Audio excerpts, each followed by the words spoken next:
A 11 años del triple desastre que cambió la vida de más de una ciudad entera, para siempre, siguen los rezagos económicos consecuencia de las explosiones de los reactores de Fukushima.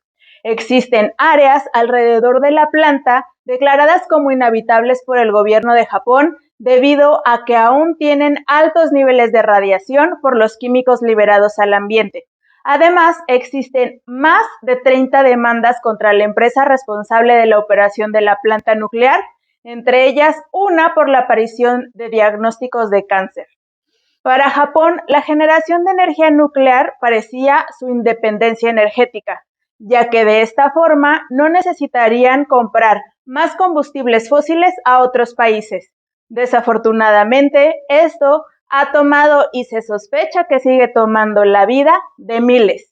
Bienvenidos al podcast más tóxico de todas las redes sociales, pero menos que tu ex. El lado tóxico de la vida. Mi nombre es Alejandra Leal, estudié Ingeniería Ambiental y tengo una maestría en Ingeniería Química. Por más de 5 años he trabajado en el área de seguridad, higiene y medio ambiente. Actualmente me dedico a dar consultoría en la aplicación sobre seguridad y medio ambiente a todo tipo de empresas y hoy voy a platicarte del apagón que provocó uno de los accidentes industriales más dañinos para la salud que pueden poner en riesgo al planeta entero: el terremoto, tsunami y desastre nuclear de Fukushima.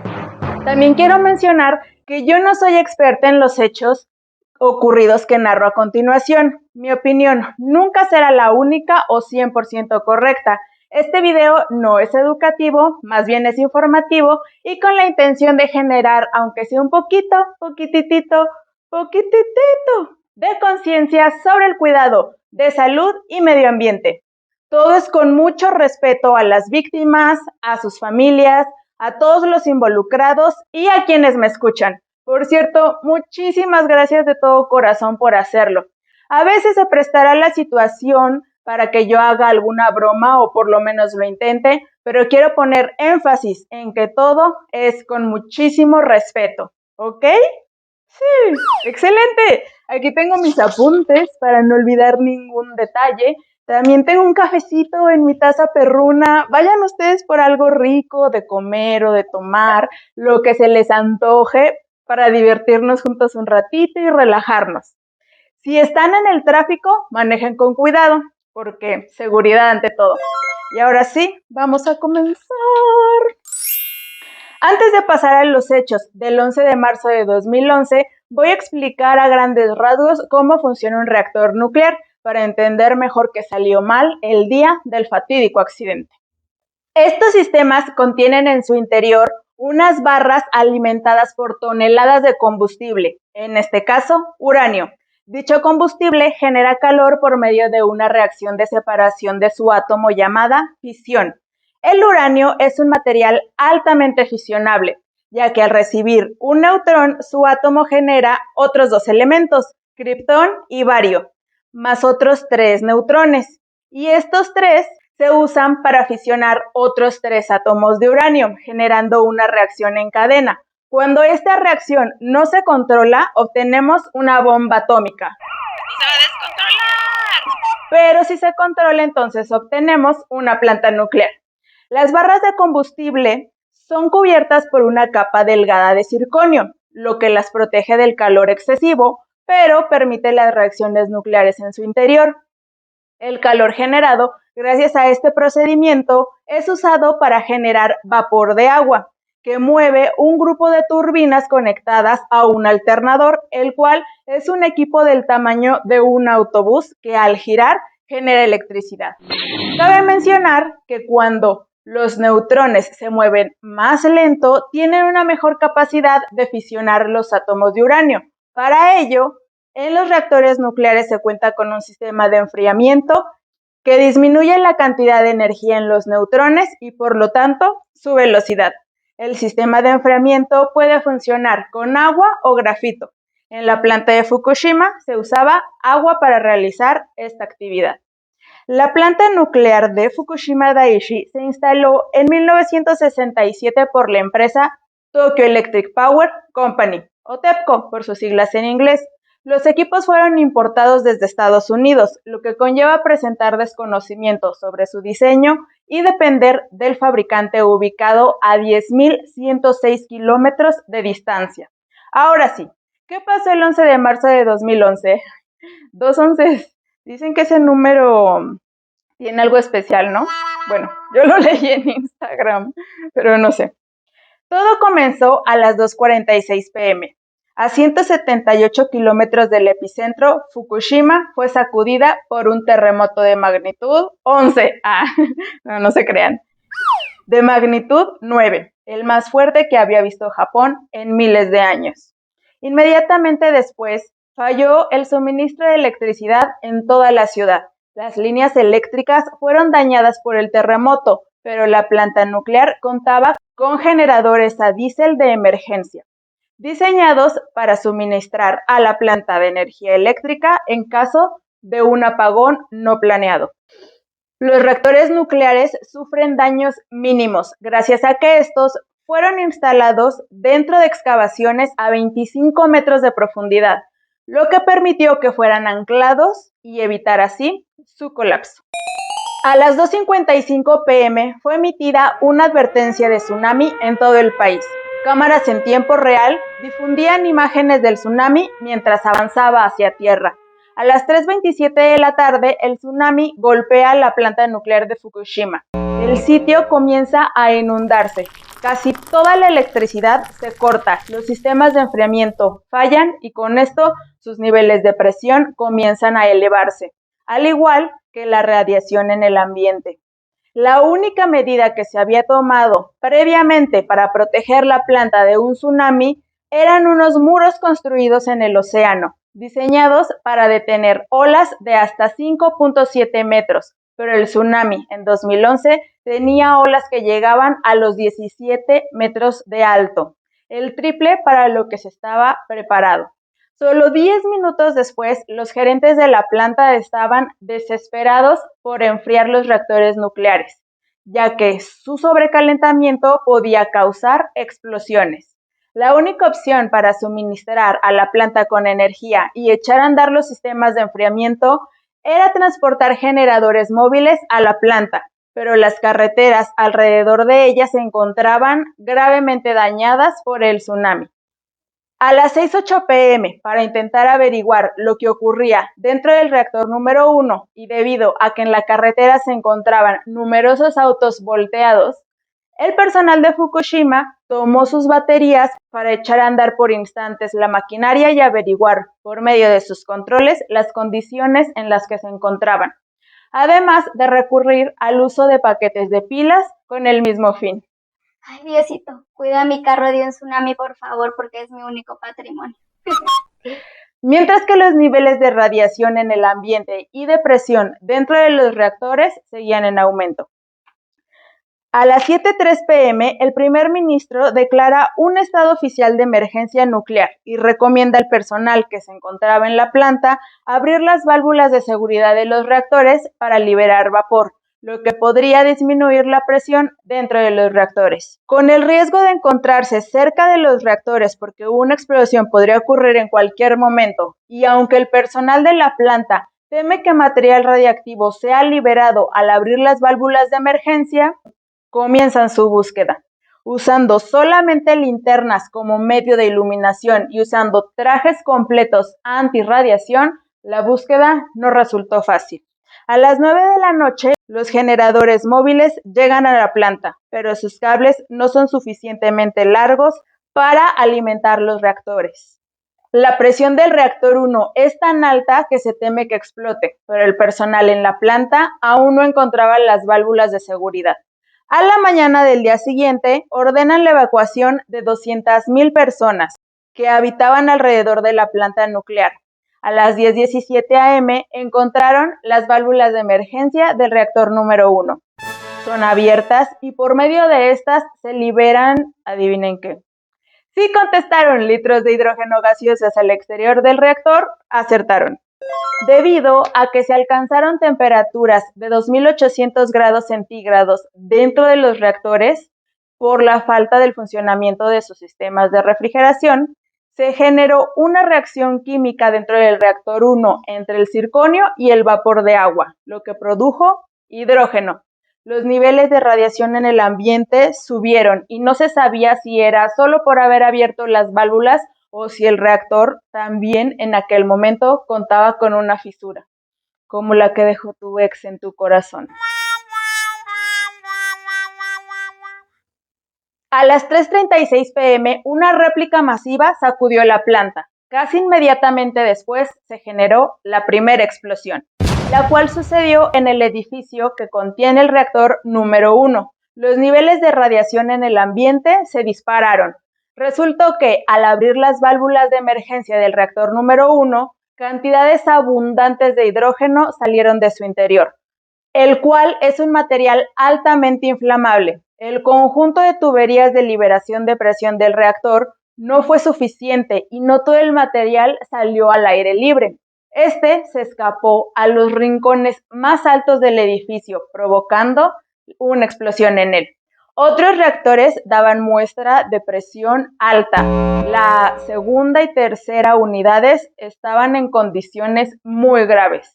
El personal que se había quedado en la planta realizó esfuerzos fuertes, como Latin Lover, en la planta nuclear para evitar más explosiones, pero desgraciadamente, 2 días después, a las 11 a.m., el edificio que albergaba el reactor número 3 estalló.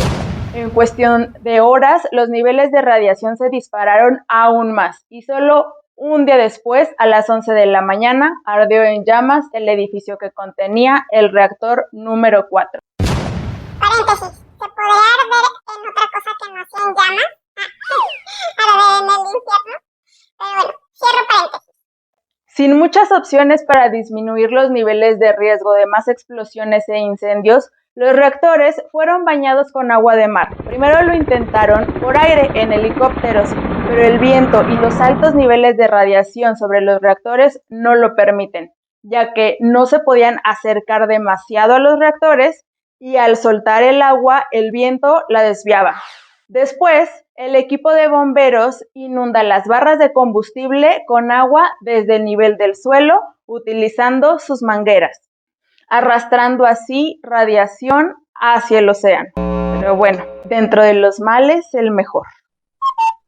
La electricidad es restablecida en la planta nuclear 2 semanas después del terremoto. Ahora, vamos a pasar a las red flags, porque siempre hay. Otra cosa es que no queramos verlas. Punto número 1. 13 años antes del desastre, un empleado de TEPCO encontró una grieta en uno de los reactores nucleares. Cuando lo reportó a TEPCO, le dijeron que ocultara la evidencia, pero él lo comunicó a los reguladores del gobierno, quienes ordenaron a TEPCO que se hiciera cargo. TEPCO despidió a este empleado. Punto número 2. En 2011, el New York Times reveló que existían 14 demandas contra el gobierno de Japón sobre la seguridad de la producción de energía nuclear, las cuales fallaron. Pero sí señalaron a los operadores que minimizaban los peligros, quienes no tomaron acción sobre los riesgos encontrados por los altos costos que esto implicaba. Hablemos de las víctimas. Otra vez hice una lista porque me encantan las listas, son como yo. Número 1. Más de 18,000 personas murieron y desaparecieron a causa del tsunami. Entre ellas, 2 trabajadores que evaluaban los daños causados por el terremoto en el sótano de la planta nuclear, que mueren ahogados cuando el tsunami golpea la planta y la inunda. Qué sad. Número 2. Existen más de 30 demandas contra TEPCO por los daños causados del accidente. El 4 de marzo de este año, el Tribunal Supremo de Japón sentenció a esta empresa por no tomar las medidas preventivas necesarias contra un tsunami, a entregar $3,290 a cada uno de los 3,700 damnificados que formaron parte de 3 demandas colectivas. Además, en enero de este año, otra demanda, pero de 6 personas, acusó a TEPCO por padecimientos de cáncer de tiroides. Antes del accidente, solo una persona sería diagnosticada con cáncer de tiroides cada pocos años, pero después del desastre nuclear, 266 personas han sido diagnosticadas solo en Fukushima. Número 3. Debido al pánico colectivo por la exposición de la radiación asociado a los antecedentes de Chernobyl, se estima que ha habido más de 2.200 muertes por el trauma y el estrés que sufrieron los evacuados de Fukushima. Número 4. Tras un accidente nuclear existe la liberación de una variedad de químicos radiactivos. Por ejemplo, el cesio radiactivo tarda 30 años para reducir su presencia en el ambiente a la mitad, o sea, en desintegrarse. La pesca, la agricultura y la ganadería quedaron suspendidas durante años en este lugar por la contaminación esparcida. Y aunque ya se han reanudado algunas de estas actividades, la venta no se ha recuperado debido al miedo de que los productos puedan causar daño a la salud a largo plazo.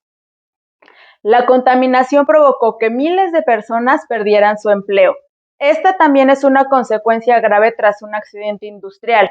Los gobiernos deberían tomar más conciencia de esto. Tal vez el factor humano no les preocupe, pero el económico sí. Se necesitan más inspectores. Son muy pocos para toda la industria. Ahí está Beirut, en la peor crisis económica de su historia, con todos sus problemas políticos que tenían, seguidos de la explosión por el mal almacenamiento de químicos peligrosos y después el COVID. Pero pues cada quien. ¿Quiénes somos nosotros para juzgar? Número 5. Después del accidente, la planta ya no ha producido energía eléctrica, pero sí deben seguirse enfriando sus reactores con agua, lo que ha generado en los últimos 11 años más de 1 millón de toneladas de agua contaminada, que es tratada en la misma instalación. El gobierno de Japón ha decidido liberar en el océano en 2023 dichas aguas tratadas. Estas contienen sus límites máximos permisibles de contaminantes muy abajo de los señalados en normas oficiales japonesas, pero aún así, la iniciativa afecta y afectará aún más las ventas de los productos hechos en Fukushima. Y por último, número 6. En marzo de 2021 existían aún 30,000 personas sin poder regresar a sus hogares debido al nivel de radiactividad en la zona que habitaban. O sea, no solo desalojaron comercios, también miles de personas que vivían cerca de la planta. El accidente de Fukushima no ha terminado. Aún se espera que la Corte Suprema de Tokio dicte sentencia contra TEPCO y el gobierno de Japón por numerosas demandas de las víctimas. Ahora les voy a dar mi opinión porque el chisme no estaría completo sin ella. No quiere decir que sea la única o 100% correcta, como ya les mencioné. Para eso habría que consultar al experto. Según los medios en los que estuve investigando, todos se los dejo en la cajita de información del video de YouTube, el primer ministro de Japón, Naoto Kan, y su equipo dieron la orden de abrir las válvulas de emergencia del reactor número 1 y el personal que se encontraba dentro de la planta nuclear se negaba a realizar esta acción. Al final se abrieron las válvulas, lo que evitó la explosión de los reactores nucleares, como en Chernobyl, donde el material radiactivo quedaría expuesto directamente a la atmósfera, provocando consecuencias mucho peores, como en el accidente de Chernobyl. En Fukushima las explosiones se dieron afuera de los reactores, en los edificios que los albergaban, y así estos han permanecido cerrados. El primer ministro Naoto Kan renunció a su puesto el 2 de septiembre del 2011, meses después del desastre debido a la crisis. Pero si es verdad que él dio esa orden, Naoto Kan es un héroe, porque no sabemos, pero si hubiera explotado el reactor, la contaminación liberada habría sido muchísimo mayor. Así que, Naoto, arigato gozaimasu. Y call me Naoto para tener un sugar daddy. Me imaginan a mí con un ex primer ministro. No, ya no se crean, es broma. ¿Cómo ven? Todo por un apagón. Las cosas que suceden con un apagón. En México tenemos una planta nuclear en operación. Se encuentra en Laguna Verde, Veracruz. Fue construida en 1990 y tiene permiso para operar hasta el 2050, cuando ésta tenga 60 años de edad. En Francia, la EDF está en proceso de cerrar la estación Dungeness, la cual tiene 40 años de edad, y en Escocia ya cerraron Hunterston con 44 años de edad, porque estas ya se consideraban, pues, muy grandes, o sea, su edad ya estaba bastante avanzada para seguirlas operando. De donde sea que me escuchen, yo les recomiendo no comprar casas a 30 kilómetros a la redonda de una central nuclear, o véndanla si ya la compraron, digo, más vale prevenir. Se le apostó mucho a la energía nuclear por su eficiencia y por no generar gases de efecto invernadero, pero sí genera residuos peligrosos y su proceso podría ocasionar accidentes con graves consecuencias. La planta de Fukushima era moderna para su época, contaba con controles, equipos, instrumentos de seguridad y aún así hubo un accidente. Si tú eres responsable de la seguridad de algún proceso, aplica mínimo las medidas de seguridad que señale tu estudio de riesgos y cuando termines con ellas, busca otras que también puedan ayudar. Más vale exagerar. Comenta, ¿cómo crees tú que se hubiera atacado un accidente así en tu país? ¿Crees que la energía proveniente de fuentes nucleares es una buena opción para el suministro tan elevado de electricidad de la humanidad? Me encantaría saber tu opinión en los comentarios. Les dejaré fotos de la tragedia en mi página de Facebook. Recuerda compartir este podcast o video con todos tus amigos, familia. Dale al botón de suscribir y clica en la campanita para que te enteres cada que yo suba un nuevo video. Soy Alejandra Leal, me dedico a dar consultoría en la aplicación sobre legislación de seguridad y medio ambiente a todo tipo de empresas. Sígueme en mis redes sociales, me encuentras como Alejandra Leal Consultoría. Muchísimas gracias por haberme escuchado, de verdad te mando un abrazo grande y recuerda, seguridad ante todo. Bye.